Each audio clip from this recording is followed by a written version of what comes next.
Coming to the fifth part of this chapter, now let's study about the hydrogen peroxide. Hydrogen peroxide एक important chemical है जिसका इस्तेमाल pollution को control करने में किया जाता है। जितना भी डोमेस्टिक और इंडस्ट्रियल इफ्लुएंस से पॉल्यूशन क्रिएट होता है उसको कंट्रोल करने में हाइड्रोजन पेरोक्साइड का इस्तेमाल किया जाता है। प्रिपरेशन की बात करें तो इसका सबसे पहले मेथड दे रखा है बेरियम पेरोक्साइड को एसिडिफाई करके, और जितना भी एक्सेस वाटर होता है उसको इवेपोरेट कर कर अंडर रिड्यूस प्रेशर हमें क्या मिल जाता है, हाइड्रोजन पेरोक्साइड। जैसे BaO2.8H2O, इसको H2SO4 की मदद से एसिडिफाई कर दिया जाता है और बनता है बेरियम सल्फेट प्लस H2O2, और ये पानी बन जाएगा। साथ में पानी को इवेपोरेट करके अंडर रिड्यूस प्रेशर को बाहर निकाल दिया जाता है। ठीक है। पर सेकंड मेथड है peroxo disulphate obtain by electrolytic oxidation of acidified sulphate solution at high current density. ठीक है। सबसे पहले आपको क्या करना है, सल्फेट सॉल्यूशन को इलेक्ट्रोलिसिस करनी है, कि इलेक्ट्रोलाइटिक ऑक्सीडेशन करनी है इसकी भी HSO4 माइनस की इलेक्ट्रोलिसिस करने पर। साथ में किस तरीके की इलेक्ट्रोलिसिस, ऑक्सीडेटिव। तो यहाँ से बन जाएगा आपका पर ऑक्सोडाइसल्फेट। ठीक है। इस पर ऑक्सोडाइसल्फेट के बनने के बाद इसकी क्या करनी है, हाइड्रोलिसिस करनी है। ठीक है। इसकी हाइड्रोलिसिस करने पर आपको क्या मिल जाता है, HSO4 minus plus 2H plus H2O2। तो यहाँ से हाइड्रोजन पेरोक्साइड आपको मिल जाएगा। ठीक है। तो सबसे पहले क्या करना है, सल्फेट सॉल्यूशन को एसिडिफाइड करना है, सल्फेट सॉल्यूशन को इलेक्ट्रोलिसिस करनी है। वो भी कैसी इलेक्ट्रोलिसिस करनी है, oxidative electrolysis. Per oxodisulphate obtain by electrolytic oxidation of acidified sulphate solution. ठीक है। इसकी इलेक्ट्रोलाइटिक ऑक्सीडेशन करने के बाद आपको क्या मिल जाएगा, पेरोक्सोडाइसल्फेट। फिर इसकी आप क्या कर दें, हाइड्रोलिसिस कर दें, तो आपको हाइड्रोजन पेरोक्साइड मिल जाएगा। इस मेथड का इस्तेमाल लेबोरेटरी प्रिपरेशन में भी किया जाता है D2O2 को बनाने के लिए। ठीक है। K2H2O8 है यहाँ पे, पेरोक्सोडाइसल्फेट का क्या है, पोटेशियम पेरोक्सोडाइसल्फेट है। ठीक है। और यहाँ पर इसकी क्या करा देते हैं, वाटर के साथ रिएक्शन, तो क्या बन जाता है, KdSO4। इसकी हाइड्रोलिसिस करा देते हैं पेरोक्सोडाइसल्फेट पोटेशियम की, और यहाँ से बन जाता है KdSO4 प्लस D2O2। इंडस्ट्रियली इसको प्रिपेयर किया जाता है ऑटो ऑक्सीडेशन से 2 एल्काइल एंथ्राक्विनोल। ठीक है। इंडस्ट्रियली इसको प्रिपेयर किया जाता है by auto oxidation of 2 alkyl anthraquinol. Industrial preparation है इसकी हाइड्रोजन पेरोक्साइड की। तो यहाँ से H2O2 मिल जाता है। ठीक है। इस केस में 1% H2O2 बनता है, इसको एक्सट्रैक्ट कर लिया जाता है वाटर के साथ, और ये इसको 30% तक 30% बाईमास इसको कंसनट्रेट कर लिया जाता है डिस्टिलेशन के थ्रू अंडर रिड्यूस प्रेशर। ठीक है। इसको फर्दर 85% तक भी कंसनट्रेट कर सकते हैं by careful distillation under low pressure. Remaining water को फ्रोजन कर लिया जाता है जिससे प्योर H2O2 मिल सके।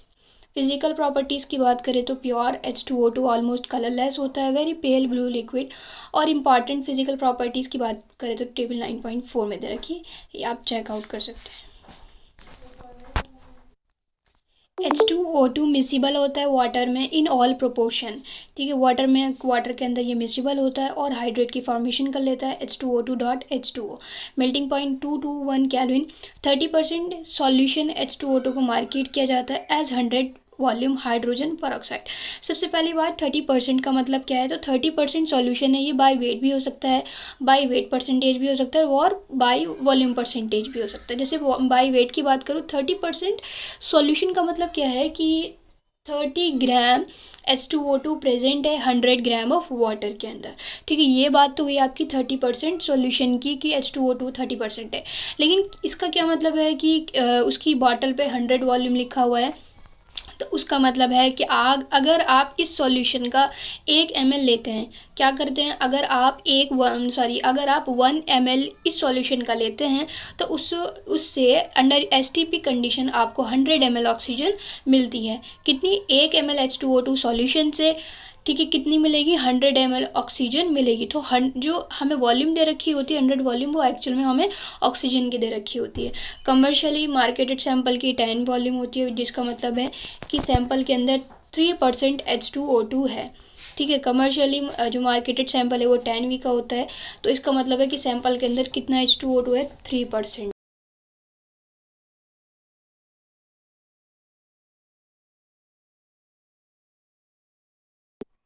प्रॉब्लम 9.5 देख लेते हैं। इसमें हमसे कहा गया है कि कैलकुलेट करिए strength of 10 volume solution of hydrogen peroxide. ठीक है, 10 वॉल्यूम का मतलब क्या है कि अगर हम इसका 1 ml लेते हैं या फिर 1 लीटर लेते हैं तो हमें क्या मिलता है, 10 वॉल्यूम। देखो अगर ml की बात करेंगे तो इसकी भी 10 वॉल्यूम जो दी है उसकी भी हम 10 ml में बात करेंगे। अगर हम लीटर में कहते हैं कि 10 लीटर मिल रहा है, दैट मीन्स अगर हम तो इसका मतलब है कि अगर हम हाइड्रोजन पेरोक्साइड का 1 लीटर लेते हैं तो उससे जो ऑक्सीजन रिलीज होगी वो 10 लीटर होगी। ठीक है, 10 volume solution of H2O2 means that 1 liter of this H2O2 solution will give 10 liter of oxygen at STP। H2O2 का 1 लीटर कितना देगा, 10 लीटर ऑक्सीजन को देगा। ठीक है, अब हम अकॉर्डिंग टू रिएक्शन पढ़ते हैं, मोल कॉन्सेप्ट लगाते हैं। ठीक है, यूनिटरी मेथड लगा लें आप इसमें। 2H2O gives O2 plus H2O, ये रिएक्शन बैलेंस है। ठीक है, तो यहाँ से हम देखते हैं कि 68 ग्राम से हमें 22.7 लीटर ऑक्सीजन मिलती है। कितने, 68 ग्राम से। इस बेसिस पे 22.7 लीटर ऑक्सीजन की प्रोड्यूस हो रही है 68 ग्राम H2O2 से एट STP। तो 10 लीटर कितने, यूनिटरी मेथड अप्लाई कर देंगे कि 1 ग्राम से 68 ग्राम से 22.7, तो 1 ग्राम से कितना 22.7 अपॉन 68। लेकिन हमें यहाँ पे क्या निकालना है, हमें एक्चुअल में निकालना है कि 10 लीटर कितने से होगी, मतलब 10 लीटर ऑफ ऑक्सीजन कितने से प्रोड्यूस होगी। तो हमें वॉल्यूम दे रखी है यहाँ पर और हमें निकालना क्या है, वेट निकालना है। ठीक है, तो यहाँ से क्या हो जाएगा कि 1 लीटर 68 ग्राम H2O2 से हमें ऑक्सीजन मिल रही है 22.7। दैट मीन्स अगर हमें 1 लीटर ऑक्सीजन निकालनी है तो 1 लीटर ऑक्सीजन कितने ग्राम की H2O2 से मिलेगी, तो कितना हो जाएगा 68 अपॉन 22.7।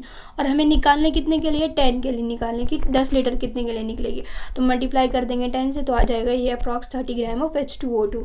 तो इस तरीके से जो स्ट्रेंथ है H2O2 की 10 वॉल्यूम सॉल्यूशन में, उसका मतलब है 30 ग्राम पर लीटर है। ये भी 3% H2O2 सॉल्यूशन है। अब बात करते हैं हम स्ट्रक्चर की, तो हाइड्रोजन पेरोक्साइड का नॉन प्लेनर स्ट्रक्चर होता है। मॉलिक्यूलर डायमेंशन गैस फेस में और सॉलिड फेस में फिगर 9.3 में शो कर रखी है। ठीक है, जैसे यहाँ पर गैस फेस के अंदर डाईहेड्रल एंगल की बात करें तो ये 11.5 डिग्री होता है। और यहीं पर बात करें हम सॉलिड फेस के अंदर डाईहेड्रल एंगल की, ये डाईहेड्रल एंगल है। ठीक है, तो यहाँ पर है 90.2। तो गैस फेस में हम देख रहे हैं कि डाईहेड्रल एंगल ज़्यादा है as compare to solid face. ठीक है, बात करते हैं हम केमिकल प्रॉपर्टीज़ की, तो ये ऑक्सीडाइजिंग और साथ में रिड्यूसिंग एजेंट दोनों की तरह काम करता है, both acidic and alkaline media. ठीक है, केमिकल प्रॉपर्टीज़ में oxidising as well as reducing agent की तरह काम करता है in acidic and alkaline media.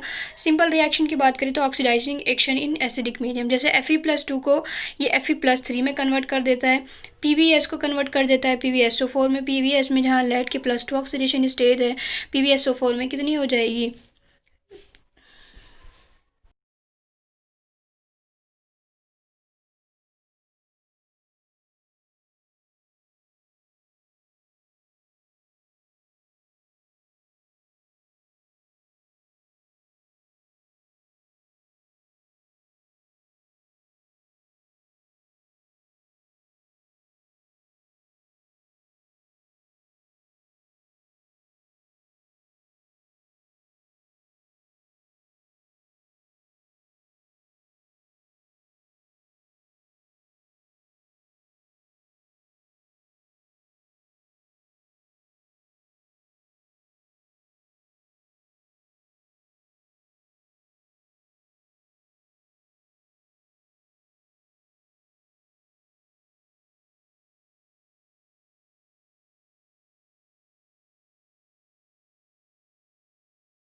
तो इस रिएक्शन में पीवी की तो सेम ही है क्योंकि SO4 पे 2 नेगेटिव चार्ज होगा तो लेड की +2 हो जाएगी। लेकिन यहाँ पर अगर हम सल्फ़र की देखेंगे तो यहाँ पर सल्फ़र की ऑक्सीडेशन स्टेट होगी -2 में, और यहाँ पर कितनी हो जाएगी सल्फेट की ऑक्सीडेशन स्टेट,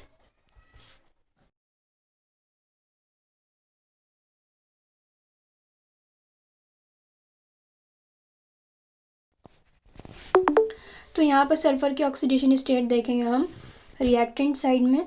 तो यहाँ पर क्या हो रहा है, -2 ऑक्सीडेशन स्टेट में, और इधर साइड कितना हो जाएगा PbSO4 सॉरी SO4 2 निगेटिव, तो सल्फ़र किस में पहुँच गया +6 में हो गया। तो यहाँ पर सल्फ़र का ऑक्सीडेशन स्टेट चेंज हो रहा है बेसिकली, ठीक है। रिड्यूसिंग एक्शन की बात करें तो एसिडिक मीडियम के अंदर जब कभी भी KMnO4 की बात की जाए एसिडिक मीडियम में, तो हम कहेंगे कि KMnO4 रिड्यूस हो जाता है एसिडिक मीडियम में, किसमें Mn+2 में, ठीक है।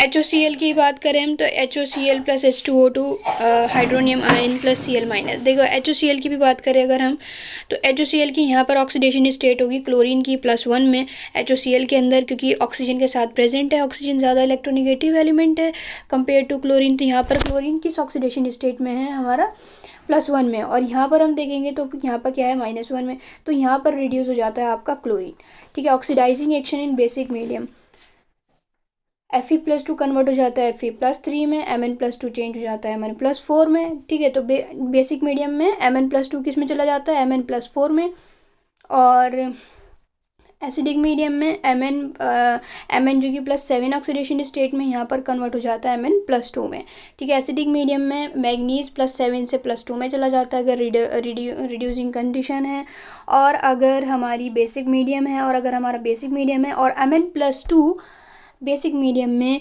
ऑक्सीडाइजिंग कंडीशन है, तो Mn+2 किस में चला जाता है Mn+4 में। Reducing action in basic medium, ठीक है। जैसे आयोडीन है तो आयोडीन किस में चला जाता है I- में in the presence of H2O2, अगर H2O2 प्रेजेंट है और साथ में बेसिक कंडीशन है, ठीक है। सेम इसी तरीके से हम MnO4- की बात करें, मैग्नीज यहाँ पर +7 ऑक्सीडेशन स्टेट में है यहाँ पर, और ये कन्वर्ट हो जाता है +4 ऑक्सीडेशन स्टेट में अगर बेसिक मीडियम अवेलेबल है, ठीक है।